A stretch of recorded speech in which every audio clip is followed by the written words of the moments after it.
сарын нийт хугацааны 60 орчим хоногт нь ороотой байсан ийм сар боллоо.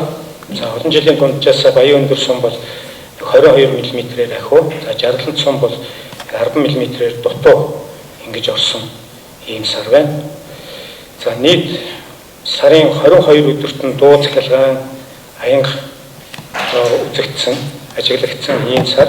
За мөн одоо ихэнх өдрүүдэд 11-ээс 12 м/сек салхитай. За 25-ны өдөр бол 18 м/сек хүртэл ингэж салхилсан хүчтэй салхитай ийм цагаарын нэлээд докторгүй ийм сар болж өнгөрлөө.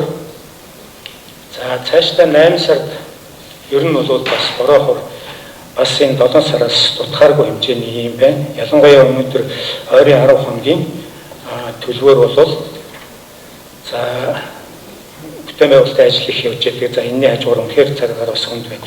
Өнөө шин за ингээ маргааш 2-ны өдөр 3 жилж шин.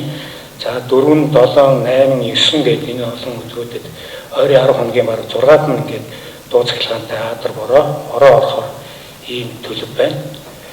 За өдөртөө бол нэг дунджаар 15-аас 20 градусын дулаантай ийм байна. За ерөнхийдөө 8 сарын төлөвөр бол эхний нэг 15-6 хоног бол ер нь их бага хэмжээний бороо тасархааргүй ийм шинжтэй байна. За ингээд нэг 17-оос хойш харьцангуй одоо бороо багасаад за ингээд агаарын температур дундч олон жилийн дундчтай ороод ирэхээр нөгөө нэг талын эрсдэл нь бол хуурайшлын нэлээд нэмэгдээ явждаг. За энэ хуурайшлын зэргийн одоо төлөв байдлыг өнөөдөр бид нар ингээд 8 сарын 1-ээс ерөнхийд нь хурцсан байдлаар ингээд гаргаад явж байна. За мэдээлэл дуслаа.